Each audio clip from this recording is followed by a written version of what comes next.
Return now to a conversation with David MisCavige. Once again, Ted Koppel. I'd like to begin, Mr. MisCavige, with, I guess, the kind of broad question that perhaps folks at home may be asking themselves right now, but let me be the guinea pig for a moment. See if you can explain to me why I would want to be a Scientologist. Because you care about yourself and life itself. Scientology, the word means study of life, study of knowledge. And that's what it is. It takes up all areas of life itself. Things that are integral and maxims that are related to life and very existence.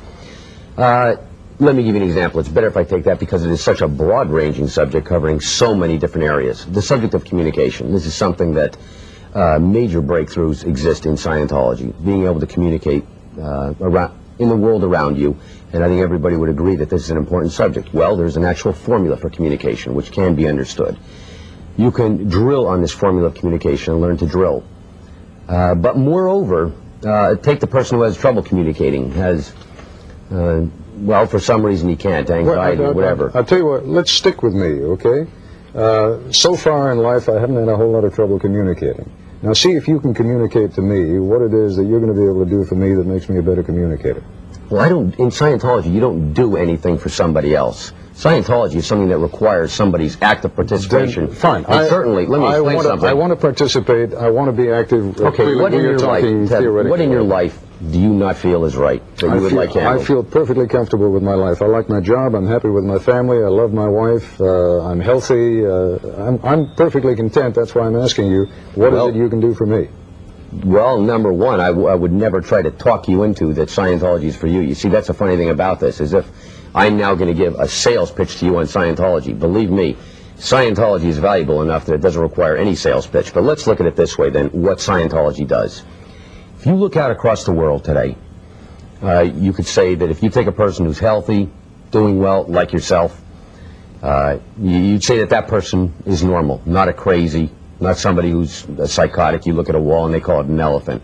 Would you agree with me on that? So far I got no problem. And you can see people below that. Right. And crazy people, criminals, that I think society in general will look at and say that breed of person hasn't something quite right because they're not up to this level of personality. You can understand that. Well, we in Scientology are not, you see, all past attempts have been to bring man up to somebody's standard of what's normal. What we're trying to do in Scientology is take somebody from this higher level and move them up to greater ability. You see, we're interested in... What about those folks down there? Well, yes, no, we don't ignore them, but my point is this. Scientology is there to help the able become more able. The guy who's going around, he's working, he's trying to make it. These people generally have something in their life that they would like to improve.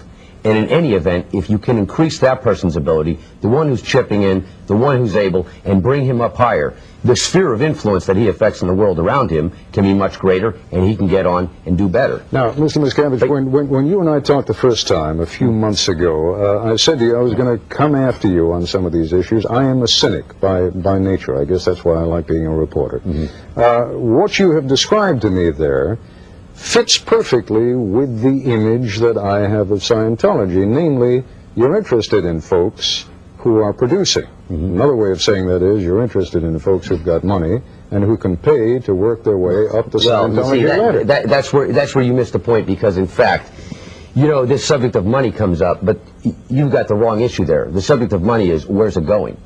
You see, another part that isn't in that piece, the money in Scientology isn't going to me, it's not going to my colleagues. That's a fact. That's a fact. You can call up the IRS and find that fact out.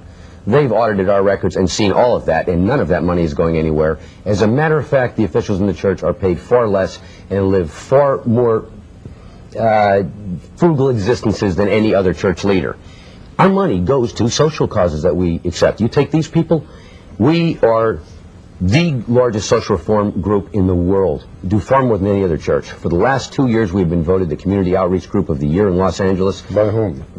By the local city council. The Senate of California passed a resolution that's for our work with underprivileged children in California.